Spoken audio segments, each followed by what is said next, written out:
ምሳሌ ሚዲያ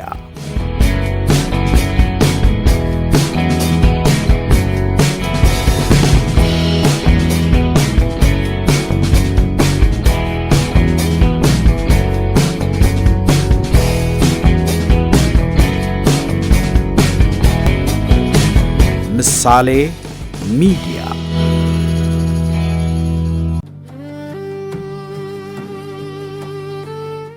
ዓለማችን አንድ ታላቅ ንጉሥ ለድሆች ካለው ጥልቅ ርኅራኄና ቸርነት የተነሳ ወርቅን እንደ አሸዋ በነጻ በማደሉ ምክንያት የአንድን አህጉር ሙሉ የኢኮኖሚ መሠረት ለ10 ዓመታት ያህል ያወደመበትን አስገራሚ ታሪክ አስተናግዳለች።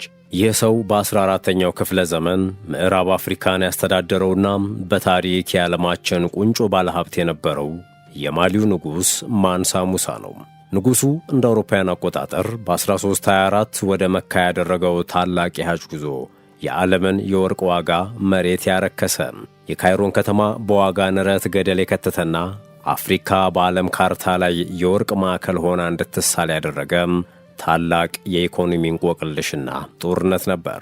ሰላም ጤና ይስጥልን ውድ የቻናላችን ቤተሰቦች፣ ዛሬ ይዘንላችሁ በቀረብነው ቪዲዮም የሰው ልጅ ታላቅ ሀብትና ፍጹም ያልተጠበቀ የኢኮኖሚ ቀውስ ፊት ለፊት የተጋጩበትን የታላቁን የምዕራብ አፍሪካ ንጉሥ የማንሳ ሙሳን ወርቃማ የጉዞ ምስጢር በጥልቀት የሚመለከት ነው። በቆይታችን አንድ ንጉሥ በቸርነት ያደረገው ስጦታ እንዴት የሜዲትራንያንን የንግድ መስመር ሙሉ በሙሉ እንዳናጋውና በውስጡ ያሉትን ያልተሰሙ አስደንጋጭ እውነታዎችን በዝርዝር የምንፈትሽ ይሆናል። እስከ መጨረሻው ድረስ አብራችሁን ቆዩ።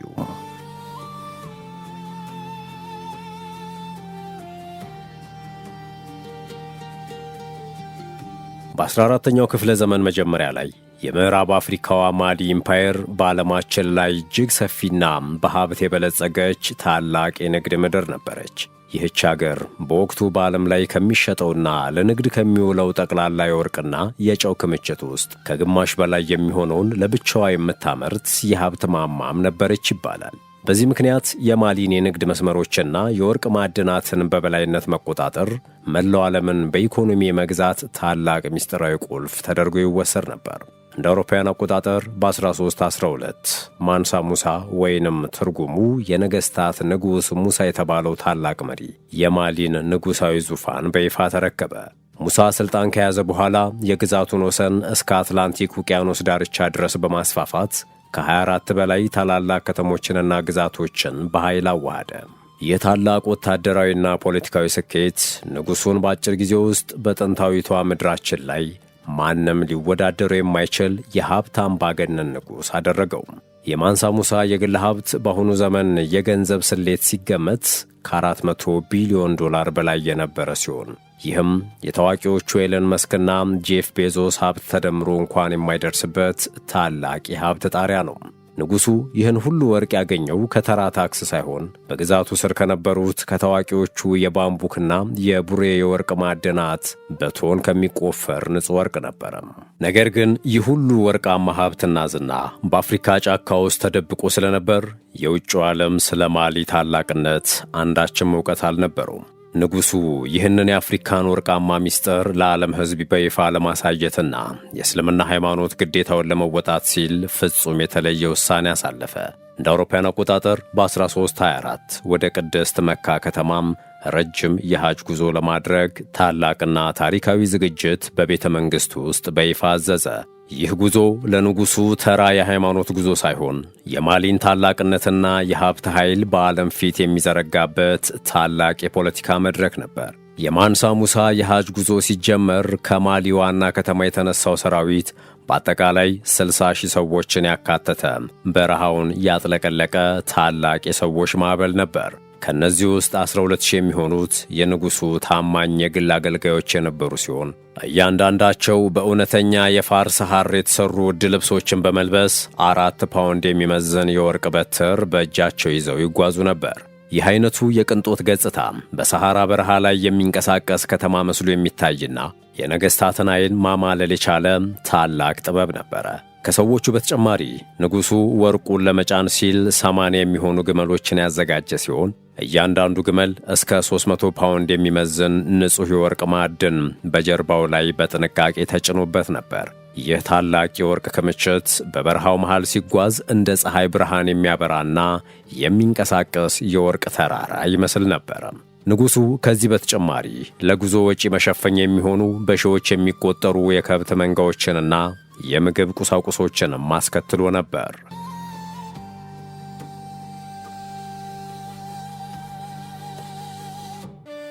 የማንሳ ሙሳ የጉዞ ፍጥነት እጅግ የተረጋጋ የነበረ ሲሆን በደረሰበት እያንዳንዱ ከተማና መንደር ውስጥ ለድሆች ታላላቅ የምግብ ድግሶችንና ስጦታዎችን በነጻ ያድል ነበር። ንጉሡ በየሳምንቱ ዕለተ ጁማ ወይም አርብ በየደረሰበት ስፍራ ሁሉ የገዛ ወጪውን በመሸፈን አዳዲስ መስጊዶችን በየመንገዱ በጥራት ያስገነባ ነበር። ይህ አይነቱ ፍጹም ሰብአዊና ሃይማኖታዊ ቸርነት በበረሃው ነዋሪዎች ዘንድ ታላቅ አድናቆትን የፈጠረ ቢሆንም ወደ ግብፅ ዋና ከተማ ሲቃረብ ግን የተከተለው ጣፈንታ ፍጹም የተለየ ነበር። የማሊው ኮንቮይ በካይሮ ከተማ ዋና ዳርቻ ድንኳኑን ሲተክል የከተማዋ ነዋሪዎችና የግብፅ አስተዳዳሪዎች በሰራዊቱና በወርቁ ብዛት ፍጹም በሆነ ድንጋጤና ግራሞት ውስጥ ወደቁም። የካይሮ ገዢ የነበረው ሱልጣን አልናስር ሙሐሙድ ይህንን ታላቅ የሀብት ኃይል በሰማበት ወቅት በከፍተኛ ሁኔታ ቀናተኛ ሆነ። በዚህም ምክንያት በሁለቱ ታላላቅ የእስልምና መሪዎች መካከል የሚደረገው የመጀመሪያው ግንኙነት ትልቅ የፖለቲካ ውጥረትና የልብ ሰቀላን የያዘ ክስተት ሆነ። የግብፁ ሱልጣን ማንሳ ሙሳን ንጉሡ መሬት ላይ ወድቆ የሱልጣኑን እግር እንዲስም ከሚያስገድድ ጨካኝ ሕግ ጋር ወደ ቤተ መንግሥቱ እንዲመጣ ጋበዘው። ማንሳ ሙሳ ወደ ግብፅ ሱልጣን ቤተ መንግሥት በገባበት ወቅት የሱልጣኑን እግር ለመሳም ፍጹም ፈቃደኛ ባለመሆን ታላቅ የአፍሪካዊ ኩራትና ሉዓላዊነት ስሜት በሰዎች ፊት አሳየ። እርሱም እኔ የምሰግደውና መሬት ላይ የምወድቀው ለፈጠሬ ለአላህ ብቻ ነው እንጂ ለሰው ልጅ አይደለም በማለት በከፍተኛ ድምፅ በድፍረት ተናገረ። ሱልጣን አልናስር ይህንኑ ጽኑ እምነት ከተመለከተ በኋላ ቁጣውን ትቶ ንጉሡን በክብር ከጎኑ አስቀመጠው። ታላቅ የዲፕሎማሲ ስምምነትም በሁለቱ መካከል ተፈረመ። ይህ የፖለቲካ ስምምነት ካበቃ በኋላ ማንሳ ሙሳ በካይሮ ከተማ ውስጥ ለ3 ወራት ያህል ሲቀመጥ ማንም ሊያምነው የማይችለውን ታላቅ የወርቅ ዝናብ ማዕበል በከተማዋ ላይ አወረደ። ንጉሡና አገልጋዮቹ ወደ ካይሮ የጅምላ ገበያዎች በወጡበት ወቅት ያገኟቸውን ሸቀጦች በሙሉ እውነተኛ ዋጋቸውን ሳይደራደሩ በከፍተኛ ወርቅ ይገዙ ነበረ። በተጨማሪም በከተማዋ ለነበሩት ድሆች፣ መስጊዶችና የሃይማኖት መሪዎች በሺዎች ፓውንድ የሚቆጠሩ ንጹሕ ወርቅ በነጻ ስጦታ አደሉ። የካይሮ ከተማ ነዋሪዎች በዚህ ድንገተኛ የሀብት ክምችት ምክንያት በከፍተኛ ደስታና ቅንጦት ውስጥ የወደቁ ሲሆን ማንሳ ሙሳን እንደ ሰማያዊ መልአክ ይቆጥሩት ነበር። ይህ ፍጹም ቸርነት የመነጨው ከንጉሡ ቅንነት ቢሆንም በከተማዋ የኢኮኖሚ ሕግጋት ላይ ግን ማንም ያልጠበቀውን አስፈሪ መቅሰፍት ይዞ መጣ። በከተማዋ ውስጥ ያለው የወርቅ ብዛት ከሰዎች ፍላጎት በላይ በከፍተኛ ደረጃ መትረፍረፉም የገንዘቡን ዋጋ ያራከሰ አዲስ የታሪክ ምዕራፍን አስጀመረ። በኢኮኖሚ ሳይንስ ሕግ መሠረት አንድ ምርት ወይንም የገንዘብ መጠን ያለ አግባብ በገበያ ላይ ሲበዛ የዚያ ዕቃ የመግዛት አቅም ፍጹም ወደ መውደቅ ያመራል። ማንሳ ሙሳ ያደለው ወርቅ ብዛት በካይሮ ከተማ የዕለት ተዕለት ሸቀጦች ዋጋ ላይ ከባድና ሊቆጣጠሩት የማይችሉትን ታላቅ የዋጋ ንረት ወዲያውኑ አስከተለ። ለዚህም ነው ከታላቁ የቸርነት ሥራ በስተጀርባ የግብፅ ሕዝብ ሕይወት ፍጹም ወደ ከፋ የኢኮኖሚ ቀውስ ውስጥ የገባው። በከተማዋ ያሉ የምግብና የጨርቃ ጨርቅ ዋጋዎች በአንድ ጀንበር በ10 እጥፍ የናሩ ሲሆን የወርቅ እውነተኛ ዋጋ ግን ፍጹም ወደ መርከስ አመራም።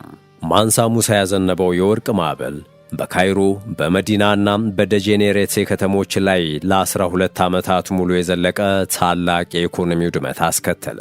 በከተማ ውስጥ ያለው የወርቅ ዋጋ በ20% ያህል በመውረዱ ምክንያት የግብፅ ብሔራዊ ባንክና የነጋዴዎች ካፒታል ሙሉ በሙሉ ዋጋ አጣ። ይህ ክስተት በታሪኩ ውስጥ አንድ ሰው ብቻውን መላውን የዓለም የፋይናንስ ገበያ በቸርነት ምክንያት ያወደመው ብቸኛው የኢኮኖሚ ክስተት ተደርጎ ይመዘገባል።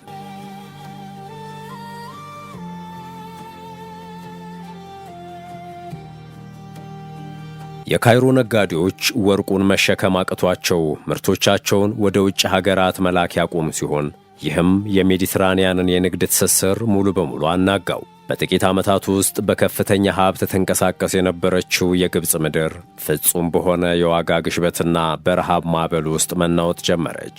ንጉሡ ወደ ማሊ ከመመለሱ በፊት በካይሮ ከተማ ላይ ያመጣውን ይህን ታላቅ ቀውስ በተረዳ ጊዜ ኢኮኖሚውን ለማዳን ሲል ፍጹም አስገራሚና አዲስ የፋይናንስ ስልት ፈጠረ። እርሱም በከተማዋ ያሉትን ወርቆች በሙሉ ከነጋዴዎቹ ላይ በከፍተኛ ወለድ በብድር መልክ መልሶ መግዛት ጀመረ። ይህ አይነቱ ስልት በገበያ ላይ ያለውን የወርቅ መጠን በመቀነስ የገንዘቡን ዋጋ በከፊል ወደ ነበረበት እንዲመለስ ያደረገም ታላቅ የኢኮኖሚ ብልሃት ነበረ። ይህ ታላቅ የንጉሡ ጣልቃ ገብነት የካይሮን ገበያ ከፍጹም ውድቀት ቢታደገውም የማንሳ ሙሳ ስም ግን በዓለም ዙሪያ ባሉ የታሪክ መጻሕፍት ላይ በከፍተኛ ሁኔታ እንዲጻፍ አደረገው። ከአውሮፓ እስከ መካከለኛው ምስራቅ ያሉ የካርታ ሰሪዎች ሰፊውን የአፍሪካ አህጉር በካርታ ላይ እንደ አዲስ ለመሳልም ተገደዱ። ለዚህም ነው የማንሳ ሙሳ የሐጅ ጉዞ አፍሪካን ከመጪው ዓለም ጋር ያገናኘም ታላቅ የታሪክ ምዕራፍ ተደርጎ የሚወሰደው። ንጉሡ ይህንን ታላቅ የኢኮኖሚ ጦርነት አጠናቆ ወደ ማሊ ከተመለሰ በኋላ ሀገሩን ወደ ዓለም አቀፍ የትምህርትና የጥበብ ማዕከልነት ለመቀየር አዲስ ዕቅድ አወጣ። ማንሳ ሙሳ ከታሪካዊው የሐጅ ጉዞ ሲመለስ የዓለምን ታላላቅ ሊቃውንት፣ አርክቴክቶች፣ ገጣሚዎችና ሳይንቲስቶች ወደ ማሊ ኢምፓየር በከፍተኛ ወርቅ ጋብዞ አመጣቸው። ከእነዚህም መካከል አቡ ኢሻቅ አልሳሂል የተባለው ታዋቂው የአንዳሉሺያ ወይም የአሁኗ ስፔን አርክቴክት በንጉሡ ዘንድ ትልቅ የክብር ስፍራ ተሰጥቶት ነበር። ይህ አርክቴክት በንጉሡ መሪነት የቲምቡክቱን ከተማን መልክዓ ገጽታ ሙሉ በሙሉ በመለወጥ ወደ ዓለም አቀፍ የስልጣኔ ማዕከልነት ቀየራት። አልሳሂሊ በማሊ ታሪኩ ውስጥ ለመጀመሪያ ጊዜ በተቃጠለ ጡብና በሸክላ ድብልቅ የሚሰሩ ዘመናዊና ግዙፍ ሕንፃዎችን በከተማዋ እምብርት ላይ በስፋት መገንባት ጀመረ። ከእነዚህም መካከል ዛሬም ድረስ በቲምቡክቱ ከተማ በኩራት የቆመው የጂንጉሬ በር መስጊድ የንጉሡ ታላቅ ጥበባዊና የሥነ ሕንፃ አሻራ ነው። ይህ መስጊድ ለዘመናት የአፍሪካውያን እምነትና ጥበብ መገኛ ሆኖ ያገለገለ የከተማዋ ትልቁ ኩራት ነበር። ከሕንፃዎቹ በተጨማሪ ማንሳ ሙሳ በከተማዋ ውስጥ የሳንኮሬ ዩኒቨርሲቲ የተባለውን የዓለማችንን ታላቅ የትምህርት ተቋም በከፍተኛ በጀት አቋቋመ። ይህ ዩኒቨርሲቲ ከሩቅ አገራት የሚመጡ ከ25,000 በላይ ተማሪዎችን በአንድነት በመያዝ የሕክምና፣ የሕግ፣ የሥነ ፈለክና የሂሳብ ሳይንስን በጥራት ያስተምር ነበር። ንጉሡ በዓለም ዙሪያ ያሉ ውድና ብርቅዬ መጻሕፍትን በከፍተኛ ወርቅ እየገዛ ወደ ከተማዋ ቤተ መጻሕፍት በማስገባት ታላቅ የምሁራን መድረክ ፈጠረ። በከተማዋ የነበረው የመጻሕፍት ንግድ ከወርቅና ከጨው ንግድ ይልቅ እጅግ ከፍተኛ ትርፍ የሚያስገኝ የሀብት ምንጭ ሆኖም ነበር። የማንሳ ሙሳ ወርቃማ ዝና አፍሪካን አልፎ ወደ አውሮፓ በደረሰበት ወቅት እንደ አውሮፓውያን አቆጣጠር በ1375 ክሬስኩዌስ አብርሃም የተባለ ታዋቂ ካርታ ሰሪ ታላቁን የካታላን አትላስ ካርታን ሳለ። ይህ ካርታ በወቅቱ የአውሮፓ ነገሥታትና መርከበኞች የዓለምን መልክዓ ምድር የሚረዱበት እጅግ ዘመናዊና ታዋቂ የጂኦግራፊ መዝገብ ነበረም። ካርታ ሰሪው በሰፊው የምዕራብ አፍሪካ ግዛት እምብርት ላይ ማንም ሊያምነው የማይችል የአንድ ትልቅ ንጉሥ ምስል በይፋ አስቀመጠ። በካርታው ላይ ማንሳ ሙሳ በንጉሣዊ ዙፋኑ ላይ ተቀምጦ የወርቅ ዘውድ ደፍቶና በአንድ እጁ ትልቅና የሚያበራ ንጹሕ የወርቅ ድንጋይ ይዞ በክብር ይታያል። ከምስሉ ስር ደግሞ ይህ ጥቁር ጌታ የማሊ ንጉሥ ሲሆን በምድር ላይ ካሉ ነገሥታት ሁሉ እጅግ ባለሀብቱና ታላቁ መሪ ነው የሚል ጽሑፍ ተቀርጾ ነበረ። ይህ ታሪካዊ ካርታ የአውሮፓውያን መሪዎች ስለ አፍሪካ የነበራቸውን የተሳሳተና ዝቅተኛ አመለካከት የቀየረ ታላቅ ክስተት ሆነ።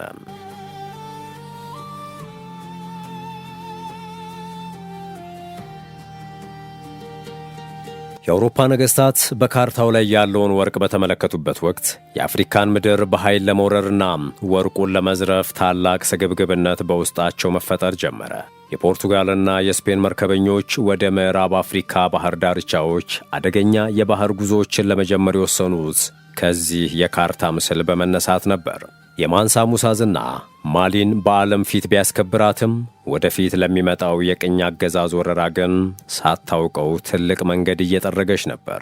ይህ የአውሮፓውያን ስግብግብነት ማሊን ከመፈታተኑ በፊት በማሊ ንጉሥ ግዛት የውስጥ አስተዳደር ላይ ማንም ያልጠበቀው አስፈሪ የሥልጣን ሽኩቻ መከሰት ጀመረ። የማንሳ ሙሳ ተተኪ ልጆችና የልጅ ልጆች የንጉሡን ታላቅ የኢኮኖሚና የፖለቲካ መሠረት በጥራት መምራት አቃታቸው። ይህም ማያቋርጥ የውስጥ ክፍፍል የታላቁን የወርቅ ሀገር ሕልውና ቀስ በቀስ ወደ ውድቀት ማዕበል መግፋት ጀመረ። እንደ አውሮፓውያን አቆጣጠር በ1337 ታላቁ ንጉሥ ማንሳ ሙሳ ከ25 ዓመታት ያማረና በወርቅ ከተሞላ የንግሥና ዘመን በኋላ ከዚህ ዓለም በሞት ተለየ። ከእርሱ ሞት በኋላ የኢምፓየሩን ሥልጣን የተረከበው ልጁ ማጋን መካከለኛ አቅም የነበረው መሪ በመሆኑ የውስጥ ዓመጾችን መቆጣጠር አልቻለም። በጥቂት ዓመታት ውስጥ በከፍተኛ ሀብትና ሰላም ትንቀሳቀስ የነበረችው የማሊ ምድር በእርስ በእርስ ጦርነትና በሥልጣን ሽኩቻ መናወጥ ጀመረች። በማሊ ድክመት የጀመረውን ሁኔታ የተመለከቱት የሶንግሃይ ኢምፓየር ባላባቶች ወታደሮቻቸውን በማደራጀት የማሊን ከተሞች በኃይል መውረር ጀመሩ። እንደ አውሮፓውያን አቆጣጠር በ15ኛው ክፍለ ዘመን አጋማሽ ላይ ሶንግሃይ የቲምቡክቱን ከተማና ታላላቆቹን የወርቅ ማዕድናትን ሙሉ በሙሉ በቁጥጥሩ ሥር አደረገ። ይህ ከባድ ወረራ የማሊን የገቢን ምንጭ ያደረቀው ሲሆን የ200 ዓመታት ታላቅ የታሪክ የበላይነቷንም ሙሉ በሙሉ እንዲያከተም አድርጓል። ማሊ ታላቋን የኢምፓየር ሥልጣኗን ብታጣም እርሷ ለዓለም አፍሪካዊ ታሪክ ጥላው ሄደችው ወርቃማ አሻራ ግን ዛሬም ድረስ የሰው ልጅ መቋቋም አቅም ዋነኛ መሠረት ሆኖ ቀጥሏል። የቲምቡክቱ ጥንታዊ የብራና መጻሕፍት ዛሬም ድረስ የነዋሪዎቹ ትልቅ ኩራት ሆነው በከተማዋ ስር በሚስጥር ተደብቀው ይገኛሉ። የአውሮፓ ቅኝ ገዢዎችም ከዓመታት በኋላ ወደ ስፍራው በደረሱበት ወቅት የወርቁን ታሪክ ቢያውቁም ፍርስራሾቹን ግን በከፍተኛ የባህል ንቀት ለማጥፋት ሞክረዋል። ሆኖም ግን የንጉሡ ዝናና ከፍተኛ ግምት የነበረው ወርቃማ ታሪክ ከሰዎች ሕሊና ፍጹም ሊጠፋ አልቻለም። በታሪክ በአፍሪካ ውስጥ የዓለማችን እጅግ ባለሀብቱ ሰው ስለነበረው ወርቅን እንደ አሸዋ ለድሆች በነፃ በማደሉ ምክንያት የግብፅን ኢኮኖሚ ለ10 ዓመታት በሙሉ በዋጋ ንረት ስላወደመውና ቲምቡክቱን የዓለም የእውቀት ማዕከል ስላደረገውም ታላቁ የማሊ ንጉሥ ማንሳ ሙሳ ሕይወትና አስደናቂ ታሪክ የቃኘንበት መሰናዶ ይህንን ይመስል ነበረ። ስለተከታተላችሁን አመሰገንን። በሌላ አዲስ ቪዲዮ ደግመን እንገናኛለን።